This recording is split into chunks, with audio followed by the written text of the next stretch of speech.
I believe the DJ is like one of the original A&Rs. It's definitely much easier to get heard nowadays with streaming and just the accessibility of receiving music. But on the other end, it's so important to produce and make good music because the amount of music that's being uploaded on the DSPs daily is crazy. So you got to make sure everything is uniform, like omni-channel marketing. Like when I see you across different platforms, I should know this is you, this is you, this is you, because I see a similar brand identity. I think looking good plays a large role in how you get booked and how often you get booked. I don't know. I feel like within the hip hop space, it's so easy to make money off of somebody. Look at how fast labels hit people that are on the rise and say, yo, sign your life away. Influencer marketing is like the number one way I always like to push artists, because you get a cosign from somebody, you straight.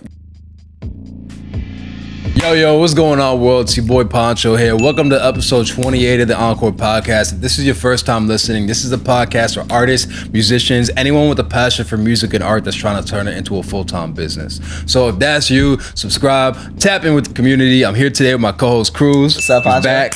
Today, I'm excited as fuck about this guest. We were having some dope conversations off the camera. His name is Boulevard. He's a talented-ass DJ. He is a talented-ass music producer. He has some of my favorite house records. I just heard him today for the first time, and I added them to a bunch of my playlists already. Yeah. And he's a business owner as well. So he's got a lot going on. I'll let him get to introducing himself a little bit, but word, I'm excited to have you, bro. How you feeling? Hey, man, I'm feeling good, man. I'm glad to be here. It's an honor, man. I appreciate y'all reaching out and taking this opportunity. For sure, as they said, y'all, my name is Boulevard, DJ, house music producer, run my own creative agency, 2 record labels, and I'm a PR marketing. 2 record labels? 2 record labels. 2 record labels, and I do a little bit of PR and marketing. So artists, you trying to grow, tap in, man. We gonna get you heard. Yes, sir. Yes, sir. Okay. So, in just a few minutes, could you just tell the people where you come from and how you got started in the music industry?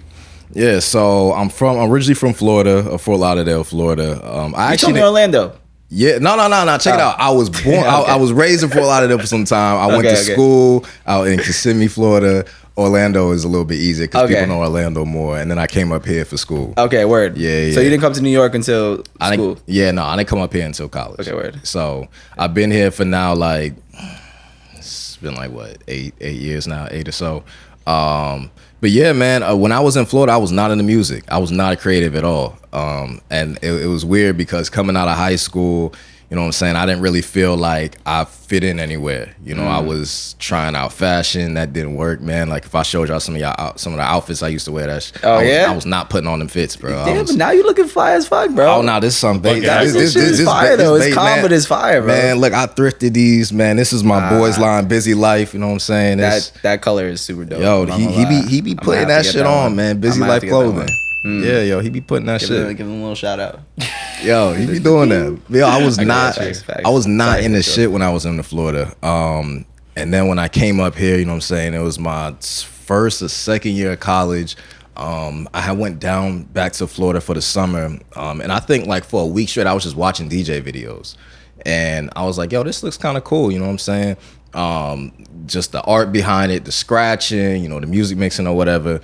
And then one random day I decided to I got off work, I decided to go to Guitar Center and just buy a controller.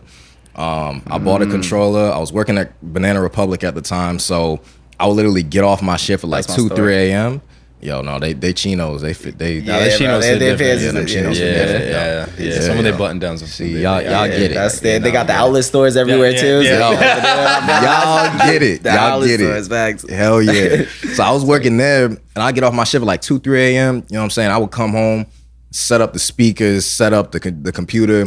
I'm digging for music. I'm learning how to like actually mix, EQ, all that shit. And that's really how I just got started. Like I'm talking, I would put 40 hours in on the back end when I was learning just to make sure like I was actually into it. When I went back to college for that next semester, I was really involved with like NAACP and some other organizations at school.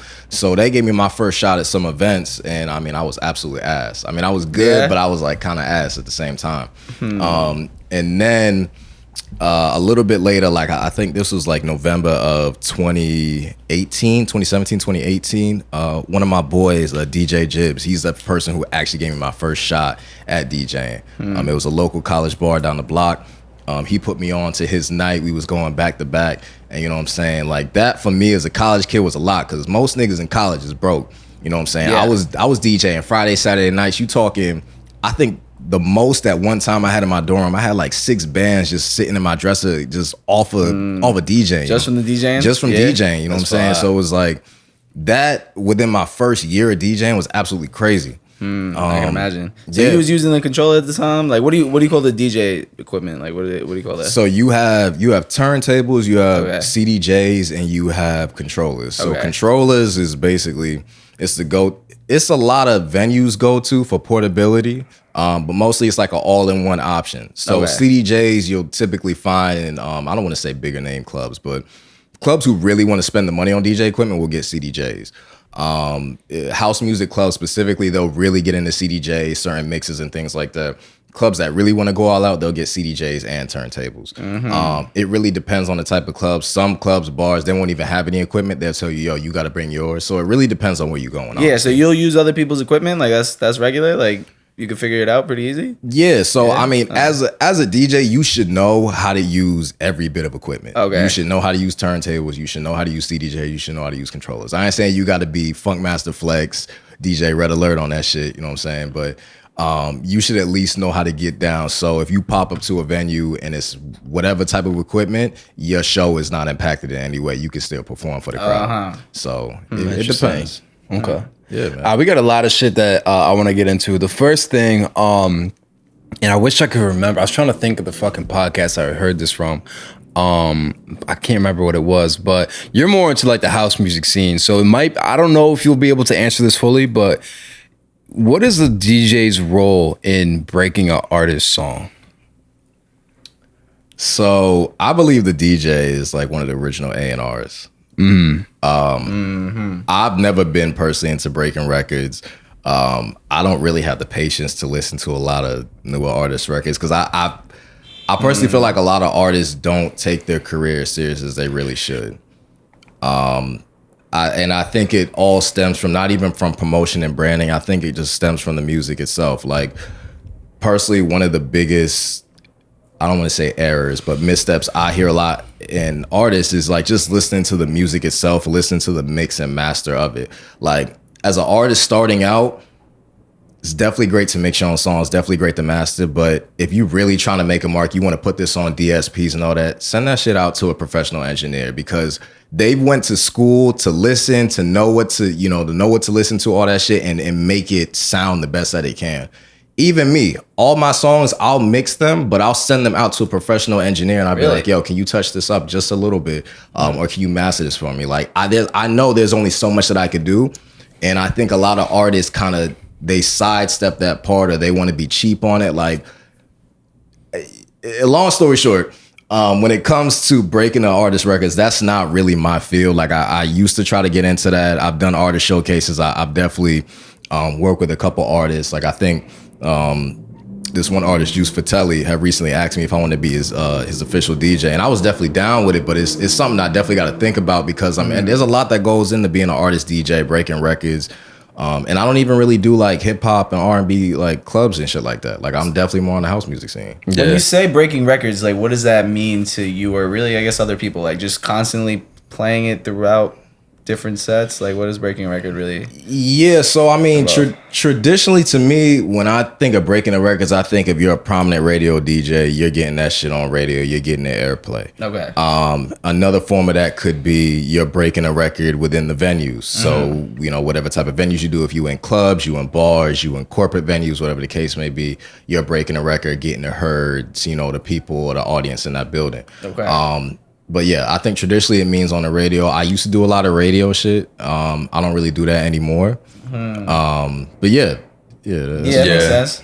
I heard on another podcast too that in the early 2000s you had to, in maybe late 90s, you had to attach yourself to a DJ to even get broken at, like to even come up at all. Because like you said, the original A&Rs, like since they're the ones like constantly playing you throughout all the different scenes, you know. Man. It's interesting. It's definitely change. Yeah, it's definitely much easier to get heard nowadays with streaming and just the accessibility of receiving music. But on the other end, it's like, it's so important to produce and make good music because the amount of music that's being uploaded on the DSPs daily is crazy. So that's why for me, when it comes to breaking records and listening to artist music, it's like, oh my God, I really don't have time to hear some bullshit, bro. Yeah, I hope if you come into me, it's like, you know what I'm saying? And that's not even like from a disrespectful, like when I listen to your music, I want to know that you take it serious.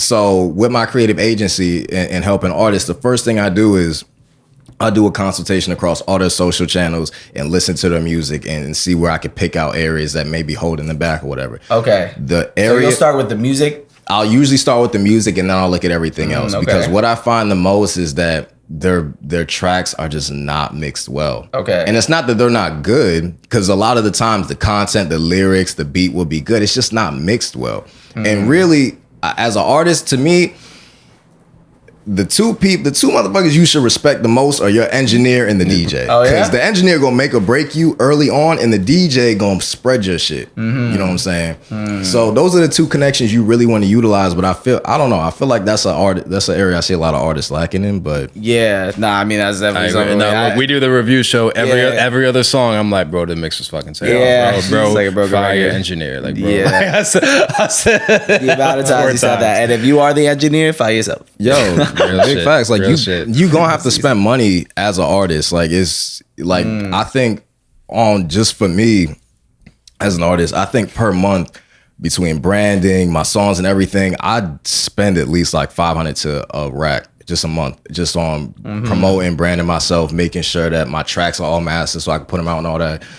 So it's like you gonna spend the money. I mean, depending on how much you want to spend, it depends on what you want out of it. Okay, you know what I'm saying? I know I want to go eventually to do festivals. I eventually want to, start playing overseas a lot more. So I put a lot more into my music because I know that's the route I want to go. You like festivals? You go to festivals? Nah. I'm a festival guy. I went to the first festival I went to was Life in Color, and like, where's that at? They do it around, like they do it. I don't want to say similar to Ultra because it's not similar to Ultra. I mean it is, but it's not. So basically, it's like a lot of EDM. All that type of music, but it's paint involved. So like, it's literally like they'll shoot you with paint while you in the crowd. It's like a giant paint festival. It's kind of hard. Wait, question for you, bro. Question for you. So, what do you think about the new Drake album? What the? that was definitely a left turn, but I know, but I really want to get your opinion on it because there's a lot of discussion about the how house music was a black genre and stuff. I just want your opinion on that real quick. You know what? I fuck with Drake's album. Yeah, I like it. You keep it short, but I definitely want to know this. Because one, I think Drake is very smart because I mean house music never died. Yeah. You know what I mean? House music has always been prominent within the circles that listen to it, even to the larger genre. Outside of the US, house music has always been popping. That's a fact. It's really only Western culture that house music is just now really like getting popular again. But that's with every genre. It has its ups and downs and everything. Yeah. I think Drake, Beyonce, those folks that are getting more into, or not getting more, but putting out more house stuff, I think they're very smart because they're appealing to markets that are outside of, just Western culture only. But more on top of that, you know what I'm saying? Drake has mastered the art of being a singing nigga that cannot sing. Like he can get on a track and sing, and it's like, bro, I do not like. I want to hear you sing, but it's like you can't sing. Like I don't know how to explain it. You making a face, you like, oh, this nigga done messed up. Nah, that first record, he fuck it up. I'm not gonna lie. The first song of that first song of the album. Nah, because like I mess with the whole album. I think it's a great album. I love it so much. As a whole, I think for what it is, it's great. Like I don't expect Drake to put out a masterful deep house album. Yeah, that's not his lane. But what Drake's very good at is being versatile and trying. Like I don't think there's a genre Drake has not been in yet. And I'll say it first. He's definitely top 3, like one of my favorite artists. Yeah, facts. Just because of his versatility. Like he's been through. You shaking your head again, man.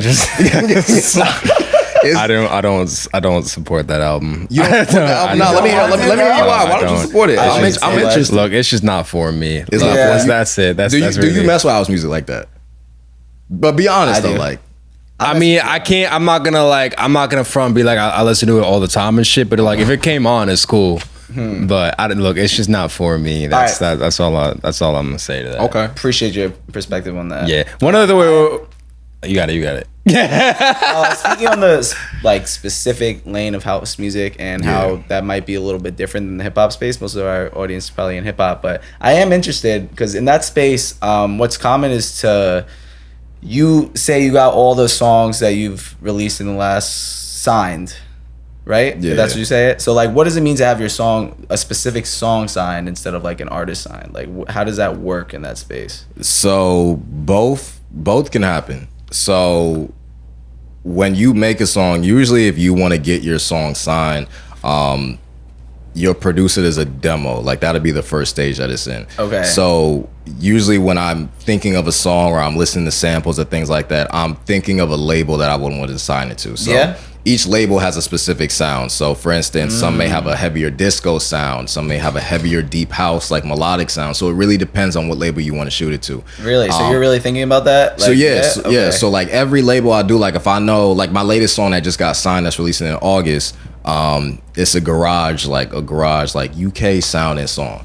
And that got signed to a label out of London. Okay. You know what I mean? So it's like that I was waiting, like it's been a year since I made that song pretty much. So like that finally got signed, but songs really get signed to the same label that has that sort of unique identity to it. Okay. But yeah, so you could basically have a single that gets signed on its own, but I am not signed. I think when you get bigger as an artist and you start really hitting mainstream, that's when you can, like, let's say sign to a label and then you only release under that label. Okay. But I think that's when a lot more stipulations come, because then you may be required to release a certain amount of music. So they usually sign like 1, 2, 3 songs. I saw you post on your Instagram story that one of them rejected your song and that they say they mostly only try to sign 2 songs at a time. So do stuff like that. Like it depends. Some labels prefer like EPs where it's like 2 to 4 songs, just because they get a little bit more traction. Okay. Some don't mind. Some will do 1 song. Some will do more than 1 song. I've experienced both. In most cases, I try to get the most out of every single and try to get one signed by one. Okay. I just recently released like a deep house jazzy EP, and that was under one of my labels. But I mean, it depends. I don't know. I feel like you get a lot more traction, a lot more releases out of a year with individual singles, but it depends on how fast you produce music. It takes me about a month and a half to actually produce a song. Oh, really? Yeah. So what do they do for you, the labels? In that lane. Well, what, like when you sign them a record, what are they doing? Promoting it on their Instagram? Like, how are they? Yeah, so basically with signing, it's common knowledge that you could go through like DistroKid, CD Baby to get on the main DSPs. Yeah. But through house labels, their native platforms such as like Juno, Beatport, TrackSource, those are platforms? Yeah. So those are gate kept in a sense that you cannot just upload your music to DistroKid and get on there. Like you have to get it signed or have a connection that where your music is uploaded through them, and that's how you get on the platform. So for instance, if a house music artist comes to me and says, yo, I want to release this track, my labels have the not opportunity, but you know what I'm saying? Like the ability to get them on those platforms, versus if you just uploaded it yourself, you're not going to get it on those platforms. Okay. So I'm sorry, this motherfucking Henny's kicking in. What was the original question? What do you get from signing a single to a label in the house music space? So there's a couple of things I look for. I look for who's been on the label. And for me, that's like, it's notoriety. So if I know so-and-so is, signed a song to this label, it's a little bit of clout for me to say, yo, I'm on the same label as X, Y, and Z. Like this person, like this is in my report. On top of that, you got the typical 50-50 split or whatever the split they do with the label. But I mean, you also have, if it's a good label and they're doing their shit. 50-50 is normal in the house music space. Like if you're signing a song like that, like that's how, and they keep the rights. It's definitely worse. Like it's definitely more skewed in hip hop. I'll say that for sure. Well, it's also independent space too. So like, since they're smaller labels, you get a better cut. I was gonna say it's definitely skewed, because I always do 50-50. Yeah, I always do 50-50, and I always let the artist keep control of their masters. Mm-hmm. Every artist, every label doesn't do that. I know once you sign away your masters, because some of my songs, my masters are signed away for the life of the song. Yeah. So and that was when I was younger and I didn't really understand that. So now I realize, like, if that song ever jumps off, I run a campaign on Instagram, whatever, that song hits millions, my masters are not mine if I ever want to take that back. When I sign a song to a label, I always I'll say, yo, 50-50, you'll have your rights. Because I mean, I recognize the level that the label's at. I recognize where the artist is at. And again, I try to be fair. Like, I don't produce music to make money. I mean, at the end of the day, streaming is you're not making no money off of streaming. So what do you produce music for, you say? I produce music because it really makes, it's like a way of just expressing myself. Like I think every song I produce is, I could identify with a point in my life where I was going through something. It don't got to be bad or nothing, but I think it's like every song I think of is like, this is what I was thinking of at the time. This is what made me think of these melodies. And every song is named after something that's very like influential in my life. Even a fucking video game, because I used to be a big video game kid, and some video games influence like my love for certain things, certain aesthetics, things like that, certain sounds too. Yeah, exactly. So I attach it to anything, man, but I just do it for the love. Like it's a way for me to just kind of zone out and really just put my feeling into it. Makes sense. Sure. Yeah. Okay. Hell yeah. Wait, do you feel like hip hop, real quick, because I am interested in that. That space is so unique to house music that I'm wondering, why do you think hip hop doesn't really have that lane where you're signing a single to them? Like, does it not make as much sense to I mean, you have like people, I mean, that's songwriting. Like you can give your song to like a bigger artist and shit. Yeah. Essentially, that's the same thing, right? The hip hop space is definitely where I'm less educated. Like I'll be honest before even speaking on that. I don't know. I feel like within the hip hop space, there's so much. It's so easy to make money off of somebody. Okay. Like, look at how fast labels hit people that are on the rise and say, "Yo, sign your life away. Yeah. Sign your masters away. Yeah. You know, take this $1 million deal," and it's like it'd be worse for them in the end. So I mean, I don't know. I think it's a deeper hole as to why they don't sign individual songs. I mean, you said it's so skewed within house music. I mean, it's like I said, all the songs I sign, I make sure artists have full control of their music. You know, we both make money from it, but I want you to know this is yours. I just don't think it's the same mentality in hip hop because of, I mean, you have niggas on SoundCloud making absolute bullshit that just jumps off. You know what I'm saying? And don't get me wrong, I love a lot of that bullshit, but it's still like, same. It's a lot. So I don't know, man. I think it's a lot of reasons, but for sure. Yeah. Interesting. Okay. How you feeling, bro? Before you go on, how you feeling? Me? Yeah. I'm just sober. Yeah, I decided. To anyone that doesn't know, I decided to stop drinking on the show. This is the third or fourth completely sober one I've done. So, you know, we basically signed a contract where he's not going to drink anymore. Yeah. Oh, you signed a contract? No. Oh, yo. He signed a contract, but he sent me like, whatever you said, I'm Poncho and I'm not drinking anymore on this show. Sign. Oh, yeah, no. I texted him that. I'll put the screenshot up. What? Yo, you're dead ass, bro. He's dead ass. When you watch yourself on camera that fucked up, you don't forget it. Yeah. Yo, I hope I'm not like that today. Nah, you won't be. You won't. Nah, you're 10% of how bad I was. Like it was bad. It was bad. Yeah. Nah, there's the one thing I want to hit on though. It's something that stood out to me about you is you are also on the marketing and PR side of things. So what exactly do you do in that world for artists? Like, let's say someone approaches you like, "Hey, I'm trying to get this single out there." What's like the first step you do? What do you? Yeah. So if they're trying to, I first look at their social media channels. Like, I can't make water out of wine. Or wine out of water. Wine out of water. Yeah. Nah, that's real shit. I look at the following you already have. Like, for instance, this artist just recently reached out to me and they want to push one of their singles, but dude got like 500 followers. None of his songs are getting traction. You know what I'm saying? No engagement there. It's like his artwork for his cover doesn't look the best. So it's like I take an entire look at his brand as a whole and I say like, yo, first of all, you got to make sure everything is uniform, like omni-channel marketing. Like when I see you across different platforms, I should know this is you, this is you, this is you, because I see a similar brand identity. So the first thing I always look at when an artist reaches out to me is their brand. I'm like, yo, if I see you across Spotify, Apple Music, your Instagram, your Twitter, whatever, does it all make sense? And then, of course, that's when I get into the music and I actually listen to the music. But, you know, let's just say the artist is prepared, their social channels look good. And so before listening to music, you're looking at the brands. Yeah, you got to look at the whole story because, I mean, any artist that wants longevity nowadays, it's easier to sell a story than a product. You know what I'm saying? If I come to you and say, listen to my music, you not nine times out of 10, you know what I'm saying? We in the music industry, you listen to music all day, and I'm sure there's plenty of niggas that come on here and say, yo, my music is popping, but that's all hot shit.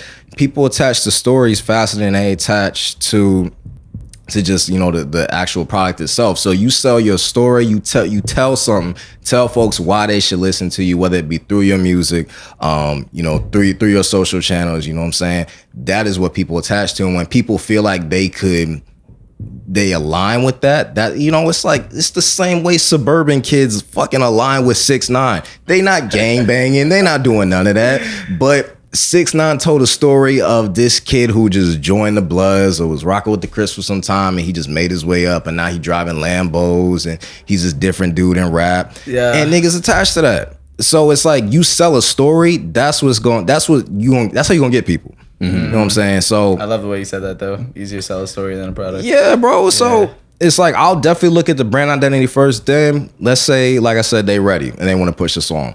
There's a number of things I can help with. So I just started working with influencer marketing. We do a lot of social media marketing.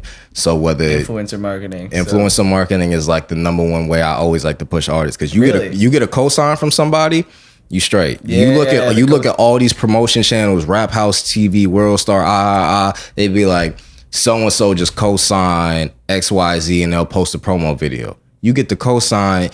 It's, I don't know what it is, but niggas be riding other dudes so hard, they be like, oh, yo, he co-signed him? Yeah. Oh, I have to give him a chance. I gotta give him a chance now. Yeah. So I always push influencer marketing if it's valid and it's like within their lane. But on top, what does that look like though? Influencer marketing for music, like you'll have them do dance to TikTok or something. It depends. Well, that's one way. That's a sort of influencer campaign. You could definitely do, like, I've thought about doing that for my own songs. Like, I've reached out to dancers, being like, yo, you wanna dance to this track? You know what I'm saying? Whatever your rate is, let me know. That's such a lucrative lane to be in. Like, if you could just because bro, I remember. Oh, actually, when we went to the venue, I pointed her out. There's one girl I met. I used to own a concert venue in town. And I used to own a concert venue in town. What the fuck? Okay. There's one girl that was in there one time. She had 600K on TikTok, and she did that shit. I'm like, yo, how much you charge for that? She's like, 8 bands a post, maybe 4 posts a day. So it's like exactly 8 bands. Yeah.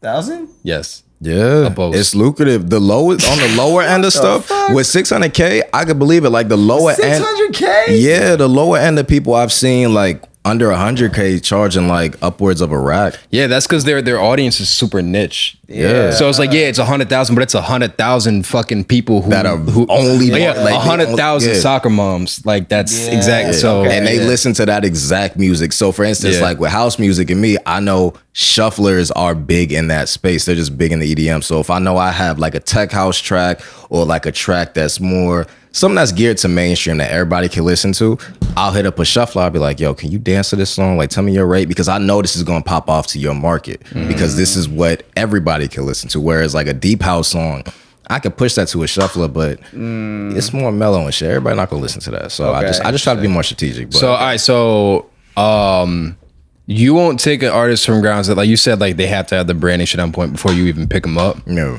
Yeah, before you work with them? Preferably, I prefer for them to have some sort of foundation before I work with them. Yeah. Because at the end of the day, like recognizing what I could do best is promoting somebody.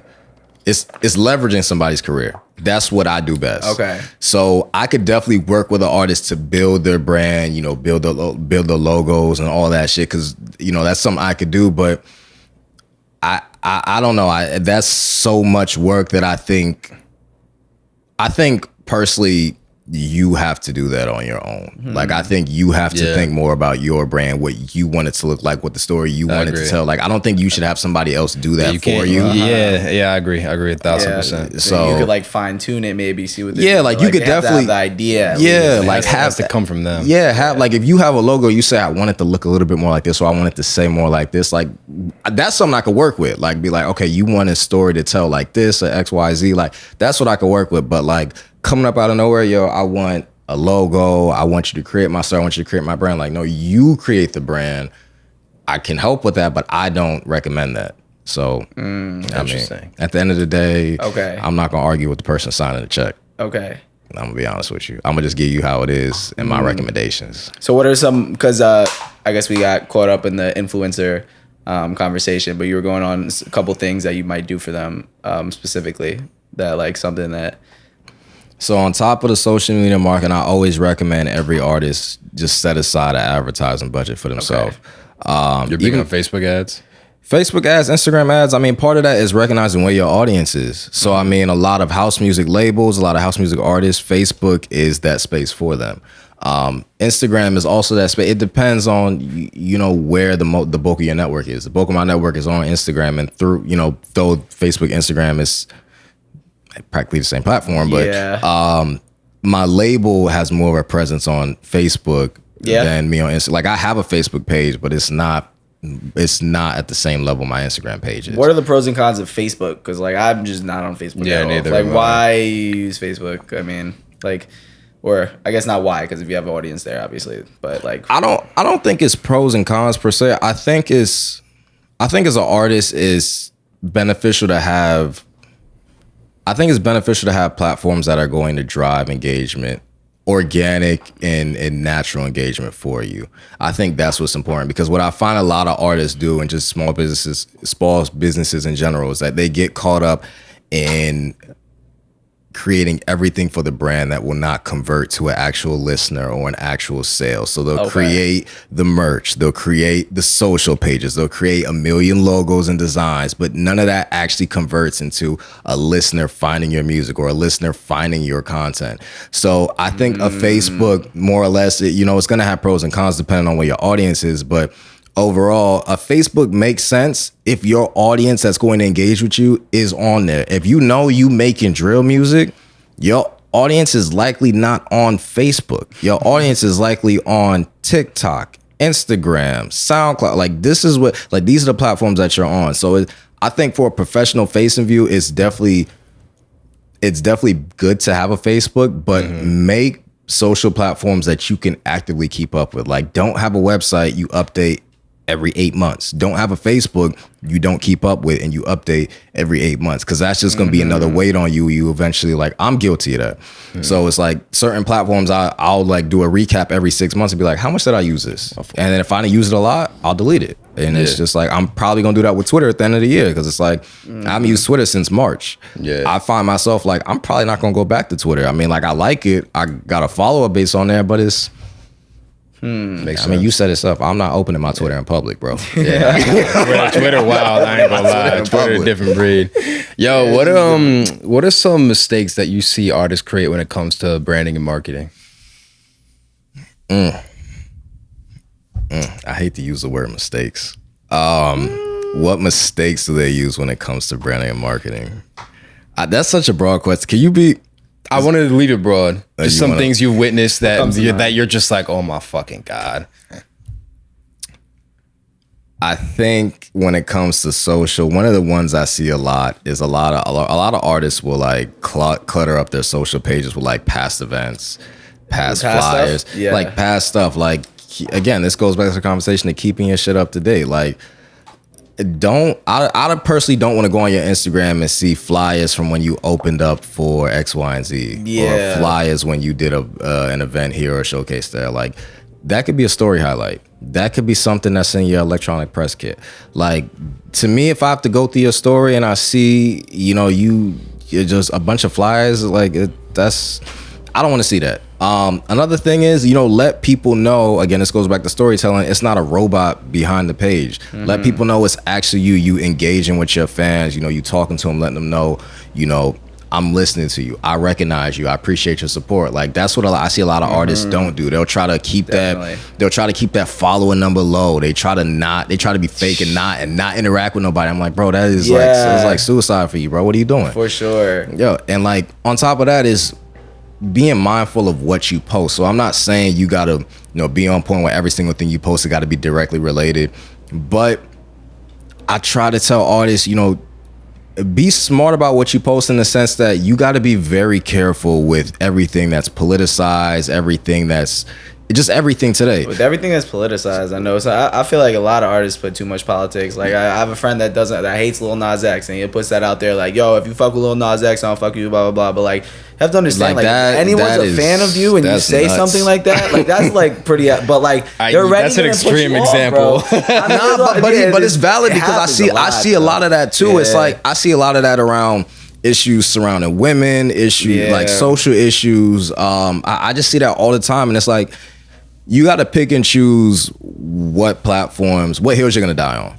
You know what I mean? If it's something like human rights, there's no argument why any human shouldn't have like gay rights. I don't know any sane human that's going to not advocate for gay rights. Mm-hmm. If you want to support that, of course you should support that. That's something that shouldn't.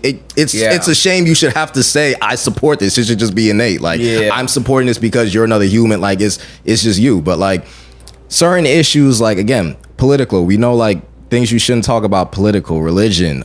These things are things you should kind of keep away from your artist profile because you never know who's on the other side, and things are so divided, especially now in Western culture, that you just have to really be careful on what you put out there.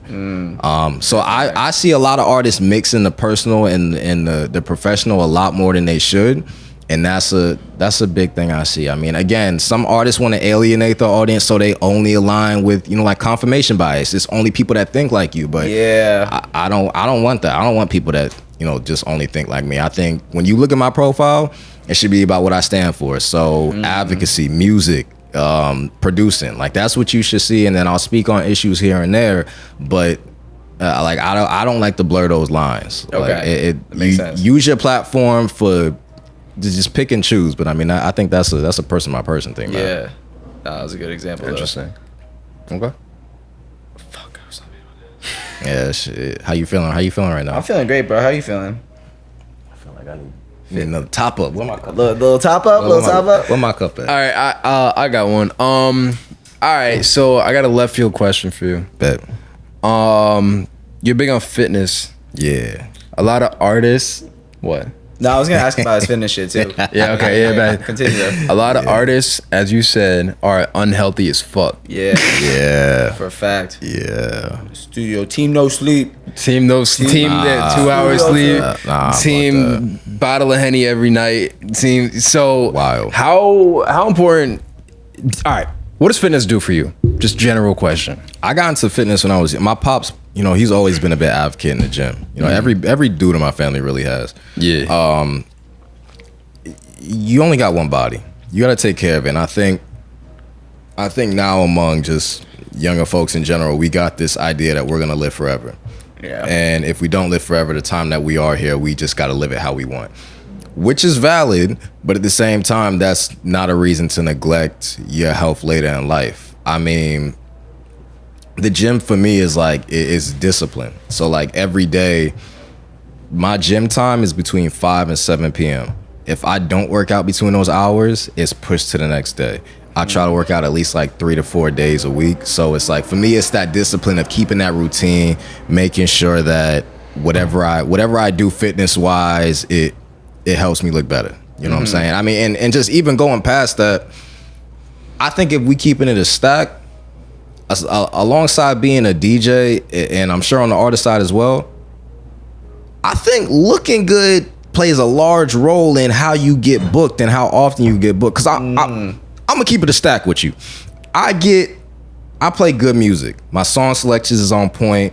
You know what I'm saying? The vibes when I come into a spot is on point. I'm a people person, but I think a lot of the times I'm getting booked just because I'm not only marketable, but I'm a good looking nigga. Yeah, facts. Like, I was trying to tell you, bro. Like I think. Yo, that's crazy. You gotta cut this part out. This part, not cut it out, but like you gotta keep this in. This shit is golden right here, bro. Yo. Not to cut you off, for a fact. That was crazy. That's real shit. Like, yo, how do I look? I'm like, nah, bro, you look handsome. Bro, that's real shit though. Also, you just walk different. When you feel good, you walk. You're more confident. Yeah. When you working on yourself, you in the gym and shit. I feel like as a dude nowadays, there's a lot there's a lot we are just insecure about. Yeah. I mean, I think even if you step away from the line of that, whatever women are saying, whatever, I think within ourselves, and I'm not trying to get all Kevin Samuels and shit in here, but I'm just saying, like, Kevin Samuels? You don't know who Kevin Samuels? You never heard of Kevin Samuels? Oh, fuck. Okay, we don't even start that conversation. Okay. That's like, when we get canceled. Yeah. that's red pill vibes right there. I mean, I'm just saying, like, when you look good, you feel good. Yeah. You know what I'm saying? When I get out the gym, I feel good. You know what I'm saying? I definitely think it plays a role in getting booked because I think, you know what I'm saying, you got to think about the nature of when you in a spot as an artist or a DJ, the first people you want to engage is the women. See, when niggas find something they like, niggas not going to tell nobody. They're going to gatekeep that shit because they don't want nobody to find out about that wave. And as soon as niggas find out about that wave, I've been on that, bro. Off that. Now I'm on something else, bro. Like, they be off that shit. Women, when they find something, they tell all they homegirls, they tell all, like, oh, yo, we gotta go here, we gotta support this, it's a vibe. So you always engage the women. Now think about it, you in a spot, you know what I'm saying, you an artist prepping for your set, you a DJ getting ready, you know what I'm saying, or it's early in your set, you playing music, you singing you know, they drinking, the music's good, shorties look over, they're like, oh girl, look, he playing some good music, or he sounded good and he looked good. Oh, we gotta come back here. Oh, yo, tell the girl slide over here, it's a vibe. You know what I'm saying? So you engage the women, niggas gonna follow. Niggas not gonna go to a sausage fest in a bar, club, whatever. So you engage the women first, you know what I'm saying? And on top of that, if you look good, it's like common sense to me. So it's like, I don't understand why more artists don't care about their appearance. Yeah. I mean, by all means, like, live your life, do what you want to do. But I think that's a harsh reality a lot of artists don't want to talk about. For sure. Maybe not reality, but a topic. Yeah, that's important. And like building off of that too is like, besides looking good, you just perform better too. Like one thing about you, more confident. When you're DJing, like you're pretty loose. You feel me? Like you have like a nice shoulder shrugs be crazy. Yeah, like all that, like that adds a lot. Like as an artist, if you're not working out, then you're not performing well. Like some people do it, but like I'll tell you one thing. Like I'm definitely more on the strength side, but cardio wise, when I be seeing artists, like I'll tell you right now, Lizzo will run circles around me. Lizzo will run fucking circles around me. You laughing. You crazy. You crazy, bro. Nah, bro, she be playing that flute and be doing that shit on stage. Man, like I hit one note on that flute. Woo! She plays the flute. I be going, bro. Passed out. I be going. That's crazy. I'm so happy you're saying this, bro. Like I've felt this way for a minute, and it's just like Poncho's on your shit. You're on your shit, bro. We're working out. Oh yeah, working out in the gym too. Yeah, all the time. Hey, bro, you got to, man. It's taking care of yourself, bro. Like you gonna appreciate it. You want some more? You good? Nah, you got that, bro. Bro, y'all are killing me right now. Fuck. You know what I'm saying? You said you good, but I'm gonna leave a little something for you. Oh, okay, damn. I'm not gonna lie, bro. He gave me my first taste of Henny Pure White. I've waited for this moment. I'm not lying. 3 years. This is so painful. It's crazy. 3 years for some Henny is crazy. That he gave me a sip, bro. I'm not gonna lie. That shit's gas. If you haven't had it. I'm 6 days without a drink. I sound like a fucking alcoholic. Yeah. Nah, bro. I mean, bro, you're the one not drinking, bro. Like, I drink every single week. You're recovering. Bro. I drink, and I'm not saying that to glorify it, but like, it's hard. I'm gonna be honest. It's like every night. Yeah, like every night I sip out the house and say, all right, I'm not drinking. I said that last night when I left the bar when I was DJing. Like I walked into the bar. I said, all right, Friday I was DJing. I'm not drinking. I drank. Saturday, I woke up. I said, I'm not drinking.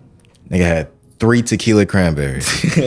I said, today I woke up. I'm not drinking. Nigga drinking Henny. Yeah. Like, it's hard. Like, for me, I don't know. Like, I really envy people who break out of that because I know that day will come for me when I just stop cold turkey. Mm-hmm. But, like, if you honest and you actually not doing it, like I said, I envy you. I don't think I'm at that stage yet. Yeah. But you need some bad experiences first, maybe. I know for me, every time I quit something, it's because I had a bad experience. Yep, that's I'm not gonna hold you. That's how I was. That's how I was with weed. Like same first shit. I stopped. I was smoking heavy back in 2017. And that was when I really like got into it, and I didn't really understand about like excess and all that. And then I had one really, really bad trip.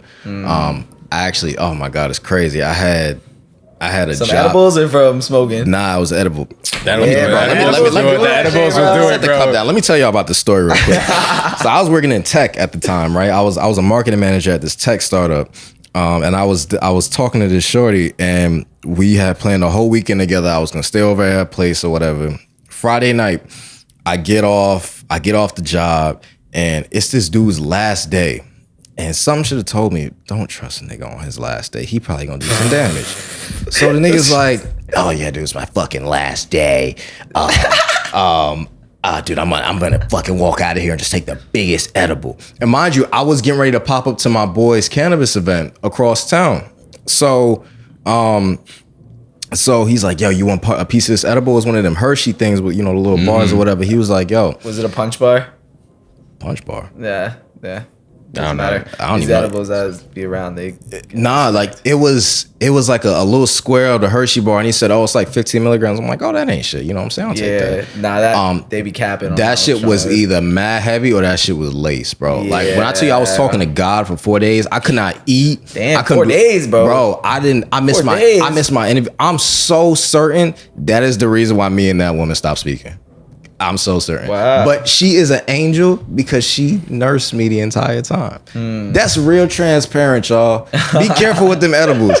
But nah, for real though, I'm done with that. But yo, like I had that bad experience and I stopped smoking for like 3 years. Then when I moved back into my own spot in 2021, that's when I kind of realized, damn, living alone is kind of boring as fuck.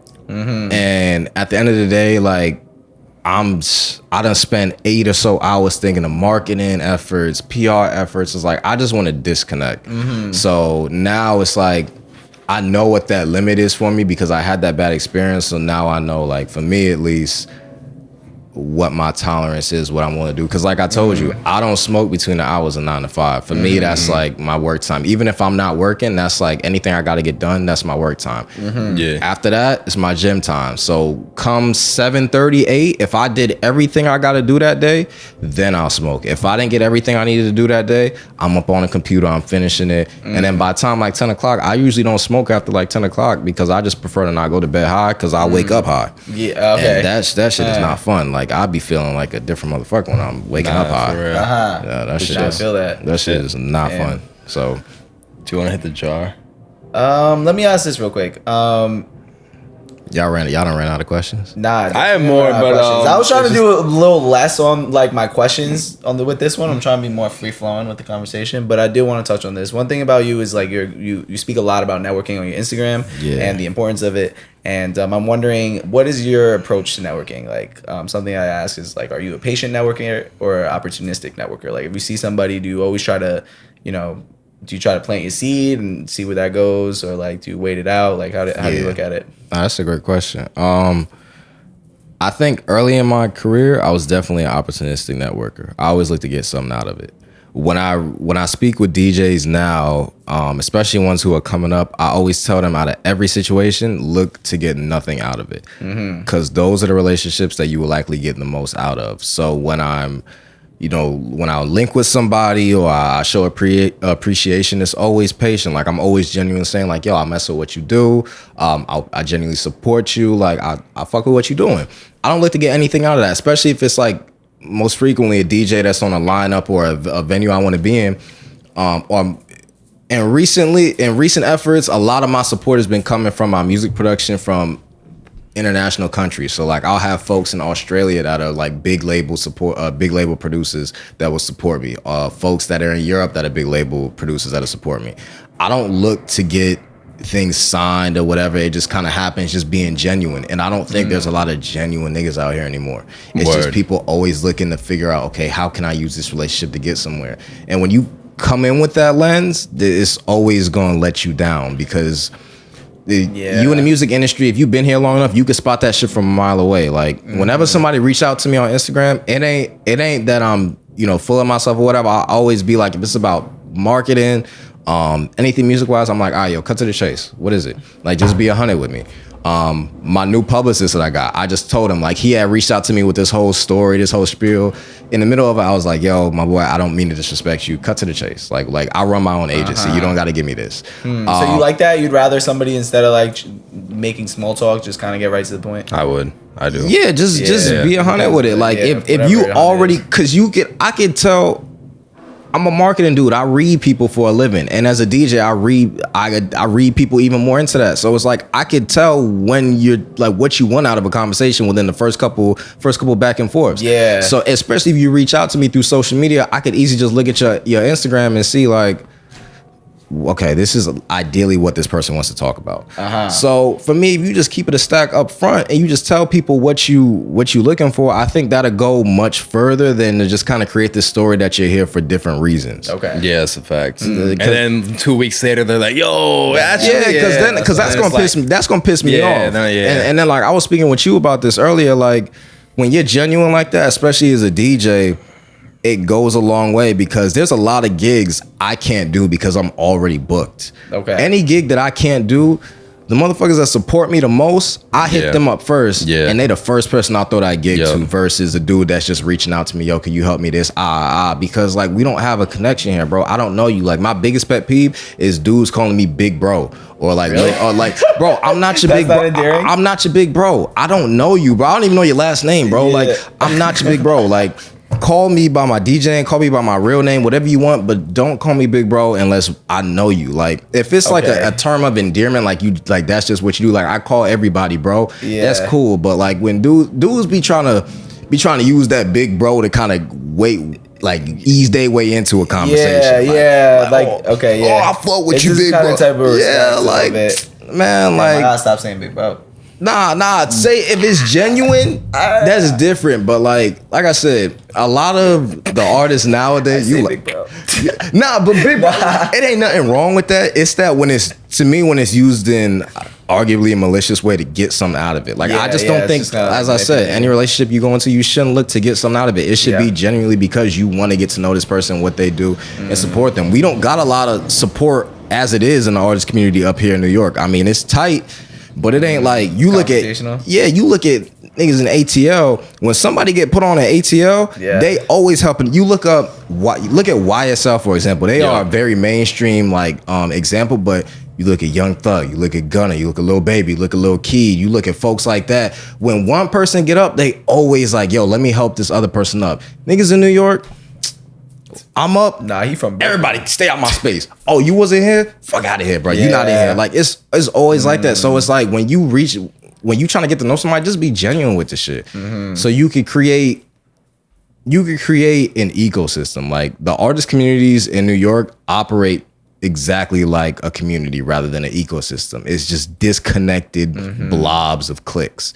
And people know each other, but they don't know each other, and that's a big problem, especially up here in Westchester, man. It's like people, especially in Westchester, because you got pockets of culture up here in Peekskill, Beacon, Newburgh, Albany. I mean, Albany not really what Albany's capital region, but what you got, White Plains, Yonkers, you got these places where it's pockets of artists and culture, but it's like whenever somebody got something, it operates just like a community and only that community knows about it versus like you got various multidisciplinary collectives within Westchester that seek to support these artists and connect them more. But it's like people don't want to engage. Like when they have something to themselves and they have it going good, they don't want to spread it because like I don't know if they're scared of somebody taking it over or whatever. But I mean, that's a deeper conversation that when you secure on what you're doing and you know you good at it and you offer a different value proposition, you don't got to be worried about somebody moving in your lane because you know your shit is secure. That's why I don't worry about my DJ gigs. I don't worry about who I put on because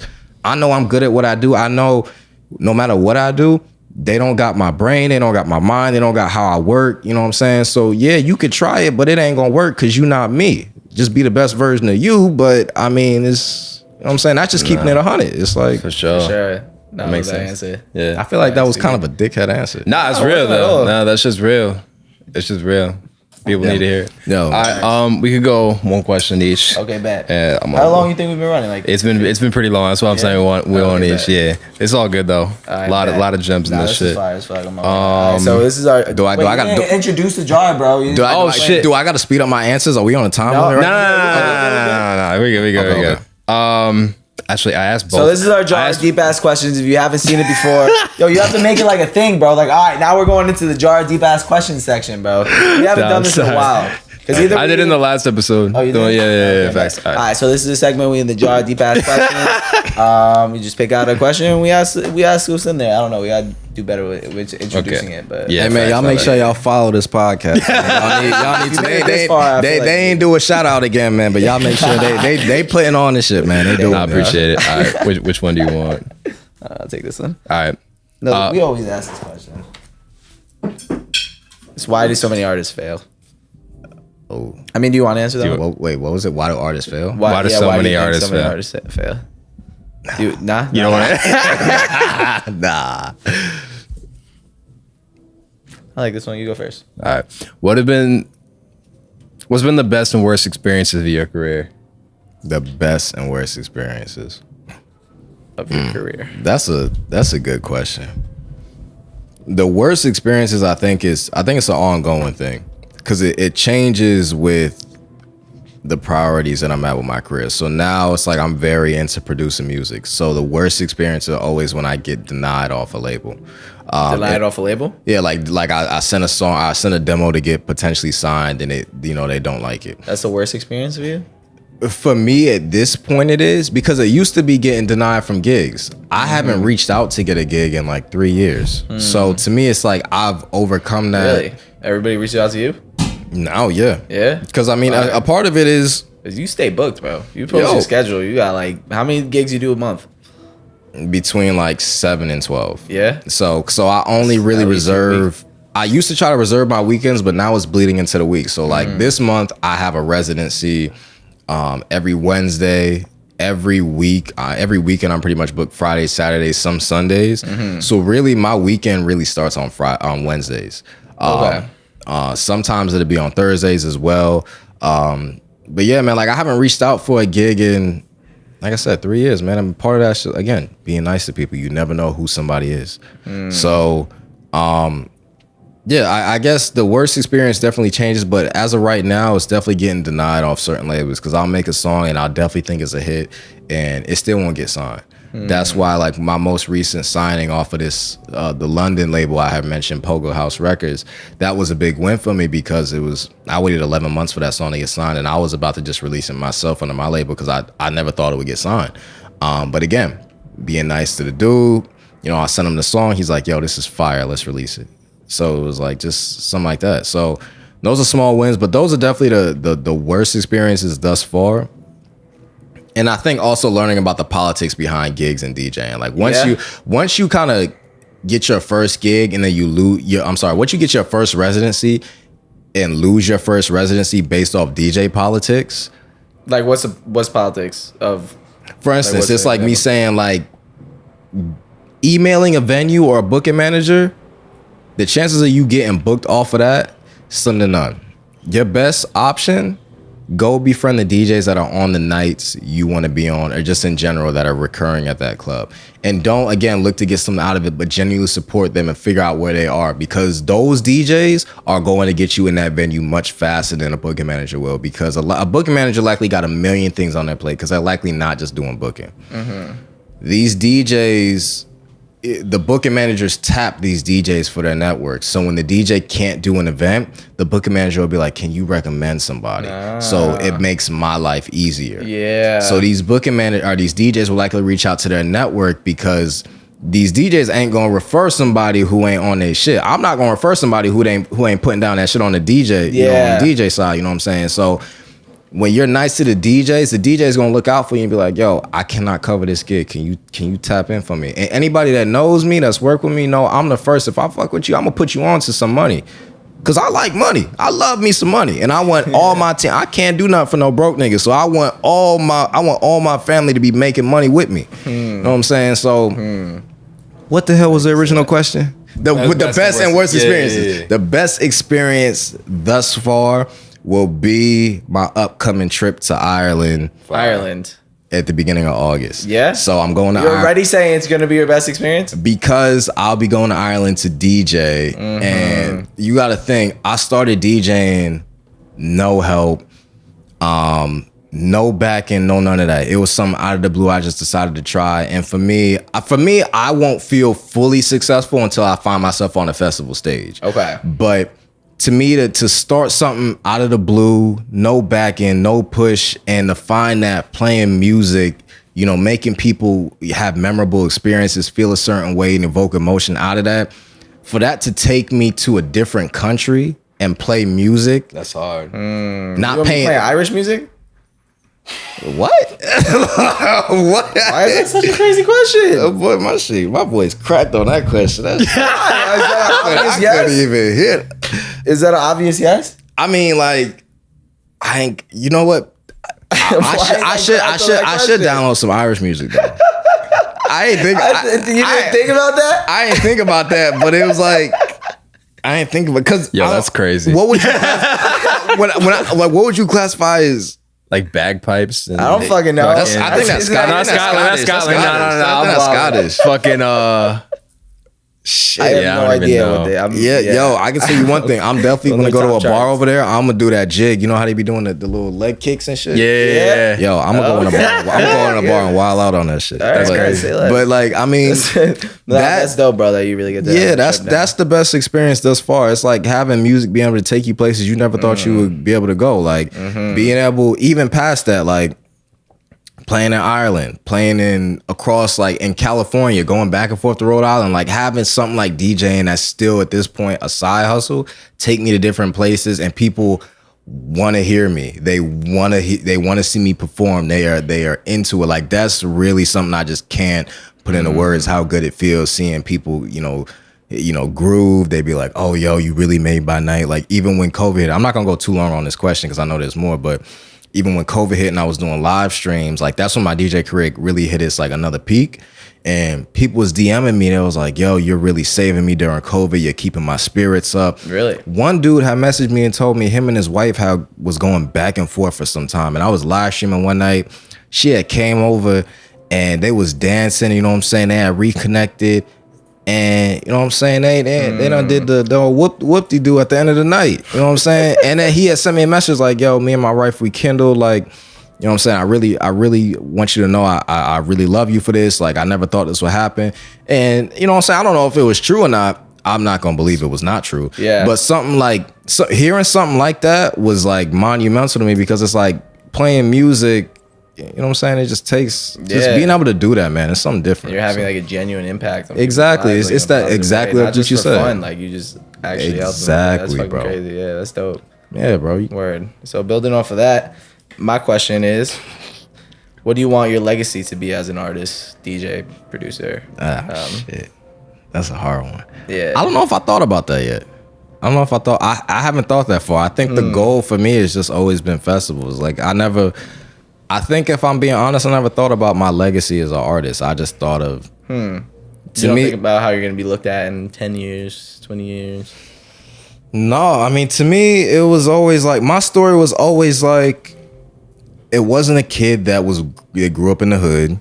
It wasn't a kid that didn't have a lot of options. It wasn't a kid that was extremely privileged and got into this with a lot of money. You know what I'm saying? Like my mom's, you know, she did an excellent job raising me. But you know, he's middle class. You know what I'm saying? So for me, like the impact that I wanted to make in DJing was always related to, you know, what I felt as success. And that's always been defined differently every time I reach a new level. And I think the final goal for that, as I've said multiple times, is just festivals. As far as like a long-term goal, I would just like people to listen to my music that I produce and hope it evokes emotion within them. Like when I listen to my own music, I listen to my shit like 70% of the time. So when I listen to my own music, it evokes emotion with me. Like I'll be honest, like I'll sit in the car, listen to my music, and sometimes I'll just cry because I'll be like, yo, I really made this shit. Like I don't know how the fuck I made this, but I just made it. So I would hope that people listen to my songs and it evokes some type of emotion, whether it's happy, they feel like dancing, they feel like it hits a certain emotion. I guess that's what I would want my legacy to be, but I don't want to be like super famous or nothing like that. Like that's not your goal. I want to be famous enough to where I got money that's going. Honestly, get booked, and I feel like DJs aren't often. Well, I don't know where I'm going with this, but continue what you're saying. I feel like I know you was going with that. I don't know. They're not as famous as like hip hop stars, you know what I mean, at times, but some of them are. But it doesn't matter. That's the conversation I could go into, but I don't know if y'all want me to do that or if y'all want to ask me a question. Y'all gotta let me know where y'all want to go with this. It's cool. Honestly, I do want to cut it because it's been going for very long. It's probably our longest episode ever. Yeah, definitely. Yeah, it's been going for a minute. We're at bar 2,420. I don't know how many hours? All right. Anyway, but no. It's all good. It's all good. That's what happens when you're having fun. I got no be, man. For sure. But overall, just right now, just hitting festivals, and the future will tell what the legacy will be. Yeah, that's it. I'm just trying to plan for that, man. Like 2023, 2024. My biggest, I guess, like sub goal of that is I really want to get that Instagram verification first, because that goes a long way as far as publicity and things like that. So it helps a lot. Making sure my press releases is good. Doing things like for the instance, this not doing this podcast for the instance of like having more publicity, but doing it because I genuinely wanted to come on here. But this also helps within that. So yeah, man. When I find myself on a festival stage, that's when I really feel like I made it. Like that's when I feel like I did what I wanted to do, and if anything after that is extra. But for me, that's what I would feel like I made it. You won't get there. Hell yeah. I appreciate that, bro. I appreciate it. I'm a little bit into this white honey. Don't make me cry right now. Yeah. I don't know. That could be a moment. Maybe we'll put that in the title. There's no way I'm getting through this music review without drinking. Fuck. Yes, you are, bro. Yes, you are, bro. I don't want to peer pressure you, bro. But like, yo. Nah. I don't want to peer pressure you, bro. No, we good. No, at the end of the day, bro, I appreciate you coming through. There was Should I read it? Mad fucking Poncho? All right, we'll see. Oh my god, no! I'll put up the screenshot earlier. Fucking people can see what it is. God, did you screenshot that shit? Probably. Oh my god. Crazy. I'm bro. fucking dead. Nah, but there's a lot of gems in here. We appreciate you coming through, dropping game. I know people are gonna learn from this shit. Yeah. I was thinking for you in terms of clips. So I was like, clip.